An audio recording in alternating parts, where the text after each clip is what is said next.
We're gonna do another video today about packing, and this is gonna be a cross-country move if you don't remember from the last time.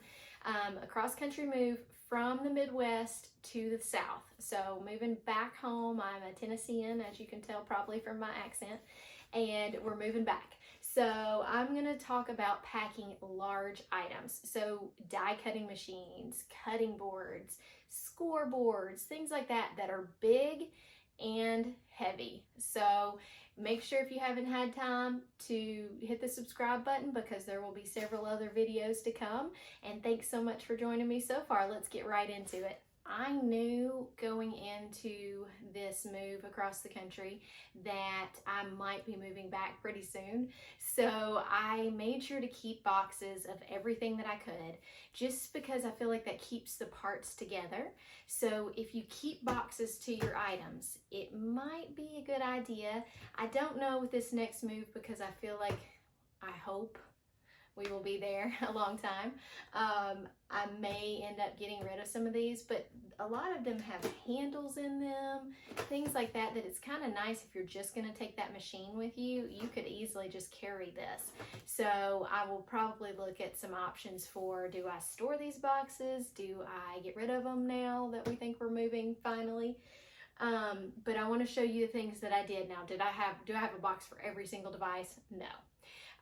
So we'll just go through what I've got. I'm going to try to pack large items today. So things like machines, die cutting machines, that kind of stuff.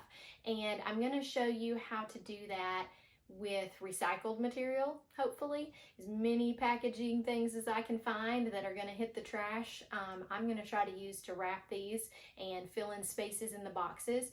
I feel like packing these machines, looking for a large, wide box is something that you need to kind of keep your eye out. We're going to start today with my dog food box. So I have a very large dog. She may end up making an appearance in one of these, and she has big 50-pound bags of food. So they've got to have a very sturdy box. So that box is a nice length because a lot of our devices are, you know, at least 12 by 12, if not larger. And so when you're looking at a box for that, when I'm looking at U-Haul and Lowe's and places to buy a box, a lot of times if you get the width, it's so tall that you don't want that box to get flipped over and your devices fall to the bottom. And it takes an enormous amount of packing material to try to keep that from happening. So I'm looking at more shorter boxes that are long and wide, and this is one that I came up with. So hopefully you'll find something like that, and I'm sure you got plenty of boxes coming to your house. So we'll just see what we can figure out. Let's talk about the box. I'm gonna kind of fold it up here. So this is the box that I'm using. See how tall it is? I would say that's right around 2 feet. I could measure it if you want me to measure it. And then I know that the depth of it right here is 8 inches. I did measure that. So this is a very sturdy box. I don't know if you can see. It's like a double layer right there. So super sturdy box. We're gonna go over how I'm gonna pack this thing. I want to get the most out of this box that I can, but also not make it to the point where I'm damaging anything inside.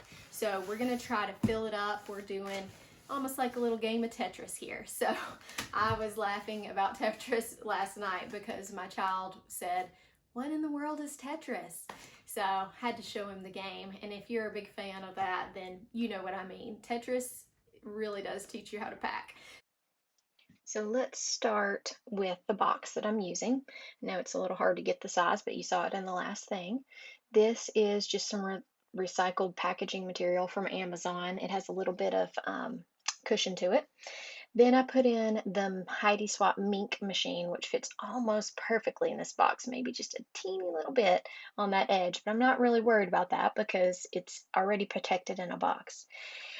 Next thing to put in is the Cricut machine. This has its own little padding around it, which is nice, and it fits in there. I always start with the largest items in the box because then you can fill in the space in between. So with my Holtz cutter, I stuck this in here. Fits perfectly in between these two things. And next I'm going to use my little bitty Canon selfie. Is the perfect size to fit in this little area right here. So I squish it in, and then I'm going to include its cords. So all of the cords for the Cricut machine are inside that bag. And then to fill in space so that none of this moves, I'm going to use this piece of scrap. It's actually got some foam on the back plus some bubble wrap, and I'm just going to take it apart. It was taped together a little bit, and I'm going to squish it into any area that I feel like is going to move during this. So just kind of tucking it in like this. And once I feel like I've got it not moving, I go ahead and close up the box. There you go, fits perfectly. Next, I want to show you one more box that I packed that has a lot more small items in it to see what you think. We started with the Caterpillar Crop, which is a really thick box, and it takes up about half of this box. This is another Amazon box that's kind of narrow. And then I put on the sides some other things just to fill in the space. So there's a box that's plastic underneath that has DMC floss in it. Then I use some other plastic boxes to kind of cradle the rest of everything. It's those simple storage strip boxes. Put 2 on there and then 1 on the side to fill in some space. And then to the far right with these IZINK glitter paints, I had a refrigerator container that was narrow, and so I put those in there and squished some more things. I may even put a few more things on top of those, and then closed it up. Hey guys, thanks so much for watching. I really appreciate it. Make sure you hit subscribe and notifications so that you will see the next videos that are coming out. Things that I know I'm going to pack on camera are my stamps and dies, so these kinds of things. I've got some good tips on that. I'm also going to pack liquids like spray inks and stuff like that. So please make sure you're subscribed so that you will catch those videos. I really enjoy doing these, and I hope that you guys have learned something and that this made a difference for you. So hope to see you soon.